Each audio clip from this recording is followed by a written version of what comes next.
നമ്മുടെ കൊശാനി മുന്നിൽ നിധി കണ്ടെത്തിയതിന് ശേഷം ഗാണികളും അതുപോലെ തന്നെ മത്സരാർത്ഥികളും വളരെ പ്രശസ്തരുമായ കൊശാനികളാണ് നമ്മുടെ മുന്നിൽ ടി വിക്ക് മുന്നിലുള്ളത്. അവർ നമ്മളെക്കുറിച്ച് ഈ നിധി വേട്ടയെക്കുറിച്ച് സംസാരിക്കും.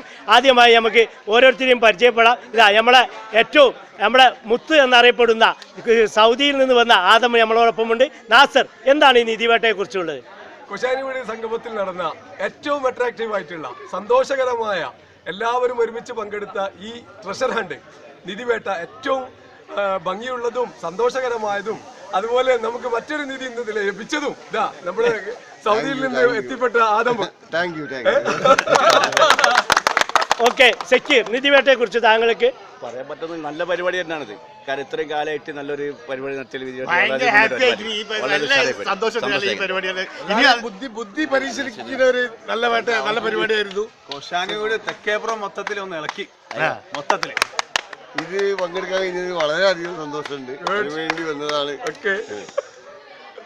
ഞാൻ ഇടിയാങ്ങലൊക്കെ പോയിരുന്നു. അവിടെയൊക്കെ സംസാര വിഷയമാണ് ഇത്. നിധി ഏടാൽ ആരാണ്, എവിടെയാണ്, എന്താണ് കൊശാനിയുടെ, എങ്ങോട്ടാണ് ഞങ്ങൾ പോകുന്നത്? ഹോട്ടലിൽ പോയപ്പോൾ 5-6 ആൾക്കാർ എന്നോട് ചോദിച്ചു നമ്മളെ നിധി കണ്ടെത്താനും വേണ്ടി നിങ്ങളെങ്ങോട്ടെ നമ്മൾ നിധി കണ്ടെത്താനും അത് കാണാൻ വേണ്ടി.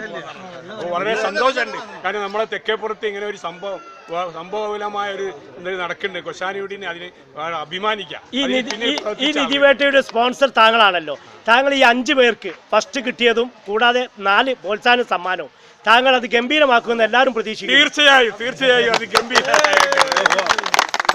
അത് നിധി വളരെയധികം വലിയൊരു വിലപ്പെട്ട നിധി തന്നെയാണ്. താങ്കൾ മത്സരാർത്ഥിയായിരുന്നല്ലോ, എവിടെ നിന്ന് താങ്കൾ പൊട്ടി? ഞാന് പിന്നെ 9ാമത്തെ സ്റ്റാൻഡിൽ മാങ്കാവിലേക്കുള്ള അവിടെത്തിയോ? 9ാമത്തത്. അത് എനിക്ക് ആ ഒരു കൺഫ്യൂഷൻ. മൃഗാസ്പത്രി എന്നുള്ളതില് മാവൂരോടായിരുന്നു ഫസ്റ്റ് പോയിരുന്നത്.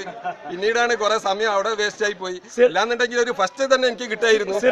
താങ്കള് ഈ സംഭവം ഭയങ്കര ജഗപോക സംഭവമായിരുന്നു. എല്ലാരും ഫുൾ ആക്റ്റീവ് ആയിരുന്നു. ജഗപോക സംഭവമാണ്. ചെറിയൊരു വിഷയം കൊണ്ട് ഇതിൽ പങ്കെടുക്കാൻ കഴിഞ്ഞില്ല. പക്ഷെ ഭയങ്കര ഇവിടെ വന്നപ്പോ ഭയങ്കര വിഷമമുണ്ട് കേട്ടോ. എന്തായാലും ഞാൻ 8 എണ്ണം കവർ ചെയ്തു. എനിക്ക് ഏറ്റവും കൂടുതൽ സമയം ചെലവായത് ടി എന്നുള്ള ഫുൾ സ്റ്റോപ്പിന് ഇത്രയും വില ഉണ്ട് എന്നുള്ളത് ഇപ്പോഴാണ് മനസ്സിലായത്. വായിച്ച മിസ്റ്റേക്ക് അല്ല, അതായത് എപ്പോഴും തിരിച്ചും മറിച്ചും വായിക്കണം. അതിന്റെ അടിസ്ഥാനത്തിൽ ഞാൻ ആദ്യം വായിച്ചു കല്ലായിപ്പുഴ കടന്ന് റോഡിന്റെ മുകളിൽ പോയിന്റ് ടി ഉണ്ട്. അത് ഞാൻ മറ്റേ എന്റെ ബാക്കിലുള്ള ആള് പറഞ്ഞു തരുന്നതിൽ ആ ടി തന്നെ വായിച്ചു. പക്ഷെ പിന്നീട് എനിക്ക് തോന്നി കുട്ടിയുടെ കാലിൽ ടി അടിക്കുക എന്നുള്ള നിലയ്ക്ക് ഞാൻ ഇഗ്ര ഹോസ്പിറ്റലും പിന്നെ ഹെൽത്ത് സെന്ററിലും കവർ ചെയ്യേണ്ടി വന്നു. കല്ലായിൽ ഇഗ്ര ഹോസ്പിറ്റൽ, കാരണം തിരിച്ചു വായിക്കുമ്പോൾ കുട്ടിയുടെ കാലിൽ ടി അടിക്കുക. അപ്പൊ ഇഗ്ര ഹോസ്പിറ്റൽ ആണെങ്കിലോ എന്ന് വിചാരിച്ചു പോകേണ്ടി വന്നു. അതാണ്